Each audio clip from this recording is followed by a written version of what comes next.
So good afternoon, Year 9. So we're going to be doing adding and subtracting algebraic fractions.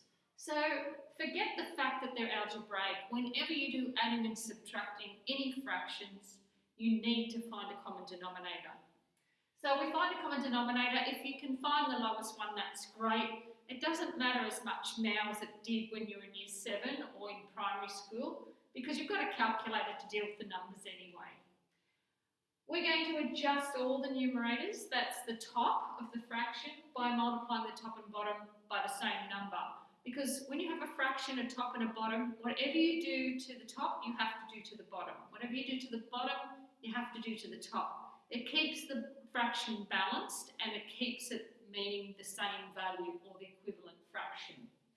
Once we've done that, once the denominator is the same, you keep that denominator.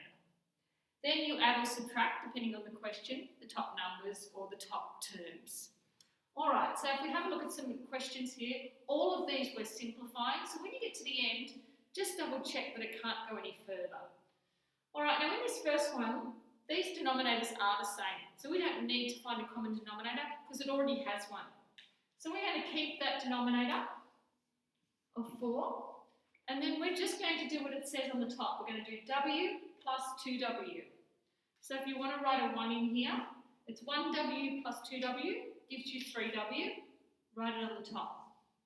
Now I know that that's already simplified, but if you don't know or you're not sure, just put 3 over 4 in the fraction key on your calculator and press equals.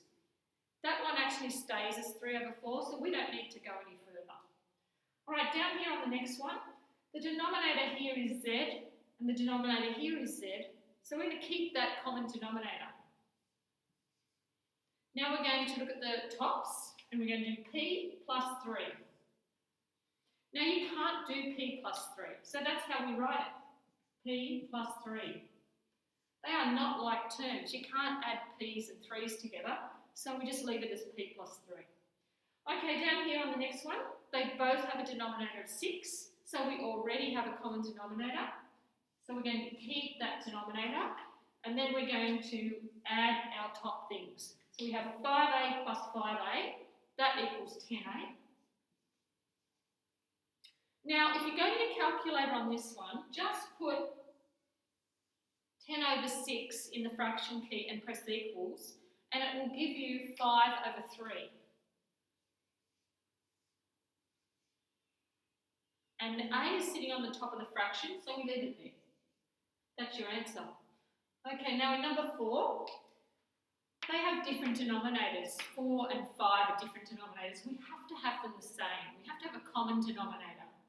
So I've already chosen 20 because 4 times 5 is 20. So if you don't know how to find a common denominator, you can just multiply the two of them together. So we have 20 and 20. So now we have to do the adjusting of the tops. So watch what happens. We have to look at the 4 and say, how do we get that 20 on the bottom? Well, get your red pen and write times 5 in there. So whatever we're doing to the bottom, we're doing to the top. Write times 5 on the top. Over here, what are we doing to the 5 to get the 20? We're timesing by 4. And write the same thing on the top to keep the fraction balanced. Okay, now we're going to multiply those little things at the top. So we have w times 5, put the number first, it's 5w. And this one is w times 4, put the number first, that's 4w. So now we're going to keep our common denominator and we're going to add our top things together, and that will give you 9w. Now if you go to your calculator and put 9 over 20 into your calculator, it will not simplify. So that's finished. Right, down here in the next one, our denominators are 2 and 5.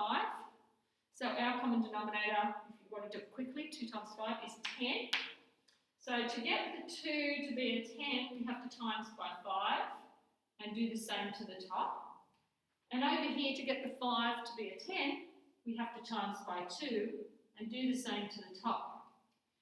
If you don't write those multiplications in red, you're going to start making mistakes. So the boys that listen to me and do exactly everything I say will get these right. Okay, if you start thinking I can leave that line out, I can leave that line out, even though I'm writing them in, you're the one that's going to make the mistake. Okay, so 3c times 5, 3 5s are 15, and put the c on it. C times 2 is 2c. So we're going to keep our denominator, keep our common denominator, 10, and up the top we have 15c minus 2c, that gives you 13c. So again, if you go to your calculator and put 13 over 10 in your calculator and press equals, it won't change, so there's no simplifying to be done. Over here on the last one, number 6, we have denominators of 4 and 7. We have to get the same denominator. 4 times 7 is 28. So write 28 for both of them. Then have a look at the first one. What have we done to 4 to get 28? We times it by 7. And do the same to the top. Over here on the other one, we have a 7. We have to times by 4 to get 28. And do the same to the top. Okay, now we're going to do our multiplying up there. 3 times 7 is 21. Just use your calculator for your multiplying if you're not sure. And 2a times 4 is 8a. So now we've got the same denominator. We keep that denominator of 28. And then we're going to add our tops together. Now, I don't want you doing anything silly here and writing 29a down. Okay? These two are not like terms. You cannot collect them. You can't add them together. So we're going to write 21 plus 8a on the top.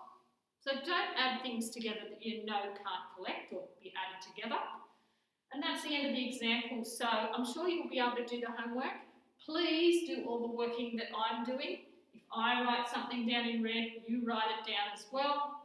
And do all your working, and I'm sure you'll get them right. Make sure you correct your answers, because otherwise you won't know if you're right.